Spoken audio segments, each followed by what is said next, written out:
Hi everyone, and welcome to another edition of Pele Yoetz. We are on the letter Aleph, and today's chapter is entitled Emet. And this is, something that in our generation that is for sure a very big problem. And though I think that many of us, either not ourselves directly or know someone who tells outright, Baba Meisters, I think that I think many of us will be guilty of saying these quote unquote white lies, and we kind of don't see them as a big deal because we feel they're not really hurting anyone.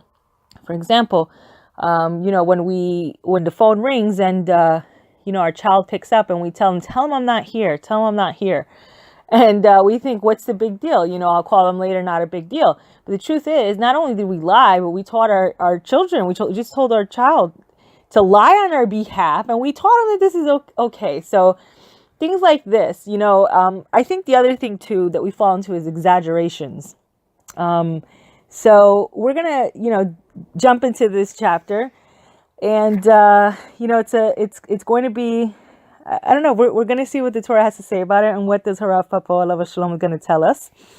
So let's all, buckle up. So it says, lips of truth will be forever and save one from death, as the well-known statement in Sanhedrin 97a maintains regarding the city named Kushta, meaning truth in Aramaic, where no one spoke falsely and no man died before his time.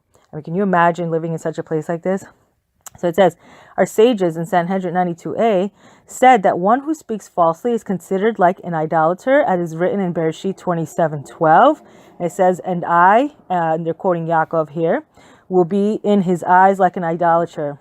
For God is Lord of truth. His seal is truth. His Torah is truth. The remnant of Israel will not perform any injustice. They will not make false promises. And there will not be found in their mouth a tongue of deceit. Zephaniah 3:13. There are many common people who have taught their tongue to speak lies. And it has become as if it were completely permissible to extend that they lie even in their trivial stories, with no real benefit. So this is like the example I just gave. Again, I think it's become such a common practice that if we were to really, now I don't know, maybe you guys will be so bold, maybe somebody will be so bold to actually be diligent the whole day to count how many times that either it was going to come out their mouth or it did come out their mouth, something that again would fall in this like quote unquote, little white lies that weren't quite the emet. And I think it would be quite shocking to find out, because I think we do it so frequently that we don't even see them as lies anymore. And perhaps we'd all pass a lie detector test because that's how frequent we do it. So let's continue on. It says about them, the verse says in Yeshayahu 5:18, woe unto those who draw iniquity with the ropes of vainness. When lying is for some gain, such as in measures, weights, etc., and this usually is a metaphor for something in your work.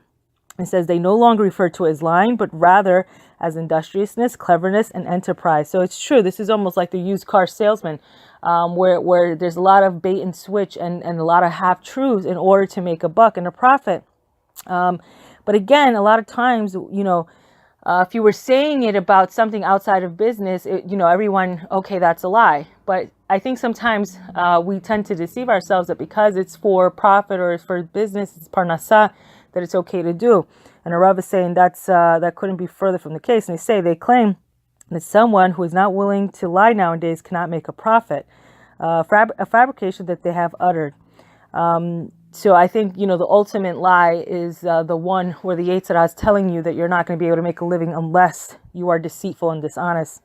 So it says, behold, our sages commented in the Midrash Mishlei, Shachar Tov Tehalim 7, when Noach entered the ark, falsehood also wanted to enter. And Noach said to him, go out and find a partner, for everyone who has come into the ark has come as a married couple. Kol hakavod, Noach. That was very smart. That's what he told Yetzer Hara. That's very smart. We all should use that line next time, that we realize that we're being lied to by the Yetzer Hara. So it says, he went and he sought and found depreciation. And he said to her, will you marry me? And she said to him, what will you give me? And he answered, whatever I profit, I will give to you. From that day on, whatever a person profits by lying is taken by depreciation. So this is very serious. He's going to explain it in a second. It says, if the evil inclination winks his eyes and shows a man that he will profit greatly by lying, in the end, the loss of value will catch up to him, as is written in Yirmiyahu 17:11. Wealth earned without justice will leave a person in the middle of his life.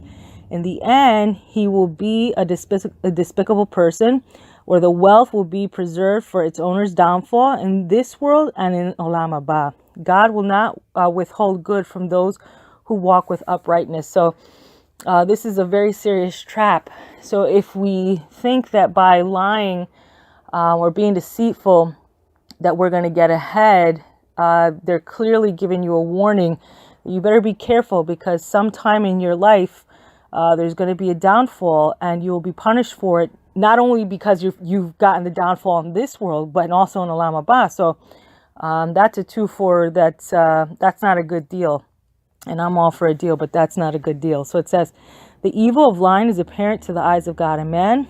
A liar is despicable and disgusting, and is contemptible in everyone's eyes. So it's true. I think that when somebody has been known to be saying Baba Meisters, I think it's kind of like you don't even know if their name is their name. I think there's some people, we've all probably run across at least one person in our lifetime that we know like that. And it is very frustrating to speak to them, because you don't really know what is the truth, especially if they're coming to relay something very important. You don't even know if you can trust what they're saying. So it says, so much so that even among the nations of the world, there are people who are cautious to validate their words and not speak lies. Those who speak lies in business dealings with non-Jews cause a desecration of Hashem's name. Has v'shalom. So it says, the Gentiles say, it is known that a Jew is a liar, swindler, and a cheater. So this is a very, you have to be careful. I think sometimes also some people think, well, so long as I'm being MS with the Yidden, but that somehow it's permissible with the Goyim, and it's not. Even more so because we are representations of Hashem in this world. And any time that we are showing that we are something contrary to what is Hashem's nature, it becomes a desecration of Hashem's name, Has v'shalom, and a very serious offense. So we have to be careful and always remember for whom we are, we're working for Hashem. We are His ambassadors. So we have to really try to live up to that as much as we can. So it says, others such evil things, they speak about Him, and they make a blemish in the holy ones. The severity of the desecration of God's name is well known. There are several other prohibitions that result from lying, depending on the circumstances. The punishment of the liar is that even if he speaks truth, no one will listen to him. So that's a very famous parable that even the Goyim have. And I believe it was like the story of Chicken Little, where he kept saying the sky's falling, and there was no sky falling. And one day there was something from the sky that actually fell, and no one believed him. And very similar to the story of the person who yells fire, fire. There used to be this very famous, I guess you would tease the kids that you knew, that when you get caught red-handed lying, they would say, liar, liar, pants on fire. So, this is a concept that's, not just the Yidden have to be careful of, but as, the Goyim as well. But as Yidden, as the ambassadors, the ones that received the Torah from Har Sinai, we have the greatest obligation than anyone in this world to make sure that we are constantly representing Kodesh Baruch Hu in the best possible manner, emulating all of His attributes. So it says, truth is the foundation of everything worthwhile. Well known is the story related in the Midrash of Otsar Had Medrashim, page 296, about a man who was a totally wicked person, yet who, by the virtue of accepting upon himself only to speak truth, achieved total repentance. So there he's telling you that by going in the way of emet, it was enough to save this rasha. So it says, when he would go to commit a wrongdoing, he would think, if anyone asks me what I'm doing, what can I say? If I tell the truth, then I will be shamed and embarrassed. And if I tell a lie, I will violate my oath. Can you imagine if we all held ourselves to that standard? I mean, this man, truly, he did a really brave thing that I think there's very few of us that could hold ourselves to that standard. So it says, This way he refrained and did not go in the ways of the wicked, and on the path of the sinners he did not stand. Because of the greatness of telling the truth and the extreme disgrace of lying and all the other evil associated with it, it is proper for a person to act passionately and educate his children in the attribute of truth. So, I mean, again, if you're busy and you're in the middle of something, don't tell your kid to pick up the phone and say you're not there. Just don't pick up the phone. Just be a little bit more cautious. We have to be careful. Our children are watching everything we do. And if we're saying these little half-truths in their presence, they will pick this up and they will begin to emulate that as well. And it says they should see that he is vigilant in truth, and then they will do the same. He must stand on guard that no falsehood should be found in their mouths. If they say something that is improper, he must require them that they admit the truth. He should pardon them that time and not hit them. Rather, he should galvanize them never to repeat this wrongdoing. If they continue to speak lies, then he should inflict a harsh punishment for the untruth. He must magnify the sin of lying in their eyes in such a way that the children will shudder at the thought and be very cautious until he becomes second nature not to say a lie. So it continues on, it says, including the attribute of truth is to abide by one's word. A yes is a yes and a no is a no. So, if somebody's asking you, hey, can you come to my house tomorrow or whatever, I'm doing something, and you can't, don't say, okay, sure. And then, make up an excuse later. Just say, no, I can't. And I think it's true. People will respect, they will respect that. I think, what we say is what we say. A lot of times if we can't do it, the famous phrase, bli neder, without a vow. Very serious thing that we all are guilty of. I think some are better than others in trying to, when they try to, not promise, but they try to say, yes, I'll do such and such, but they're always very careful to say bli neder, without a vow. And if it's a no, it's a no. Let's just, let our yes be our yes and let our no be our no. So it says, beside the prohibition of non-compliance, it is dishonorable to renege on a commitment. So in other words, like if you, I know in some shuls they auction off the aliyah. And for sure, this is a very big problem. Somebody says, okay, they take it, they pledge an amount, and they never, they never pay the shul. This is a big problem. You've obligated yourself, and somebody else who could have paid it probably would have paid it, and it could have done good for the shul. And you've now, you're holding up this money. So this is an area where people have to be careful about, especially. So if you don't have it, you don't have it. And it is what it is. You can't give what you don't have. And if you don't have, just know that Kodesh Baruch Hu, he gives to everyone. So, ask him and tell him why. Tell him, look, Kodesh Baruch Hu, I really want to make this aliyah. I really want to do it. I don't have the means. I pray that you would give me the means. And he will. He's so merciful. He's so kind. Hashem has enough for everyone. So it says, the sages said in Baba Metzia 44a, the one who exacted punishment from generation of the flood and then the dispersion in the future, he will exact retribution from someone who does not keep his promise. Therefore, one must think seriously before he makes any commitment as to whether or not he will be able to fulfill it. If he makes a promise, the utterance of his lips he must keep, and it should be as if he swore an oath. Since the Holy Torah is a Torah of truth, how necessary is it for us to be careful to study it in truth, to admit the truth when we make a mistake? And I think that's probably even harder, right? To admit when we're wrong.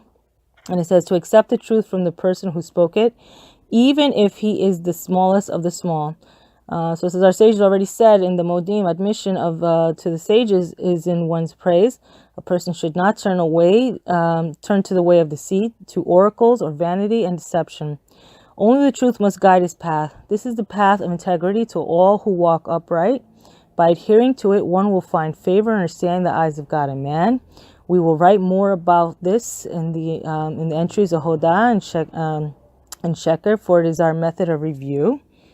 So, that concludes this chapter. But in the final thoughts, I think this becomes a problem in this day and age, And because of the fact that they think, again, and we said this phrase before, keeping up with the Joneses. And I think that a lot of people are trying to, give off this persona. And unfortunately, it's because we don't judge people favorably. So it almost feels like there's this pressure for people to have to go out and, invent this life that I think maybe they wish they were living, but they're not living. And it causes a lot of hardship, not only to the person, but to the person's family, the potential embarrassment. And not only that people, they run the risk of, getting into some very bad ways in order to keep up the facade. So very serious in our generation, very serious. But people don't just get to the big averot overnight. It starts off with these little things, again, like these little mitzvot that we trample over that because we don't see them as big things.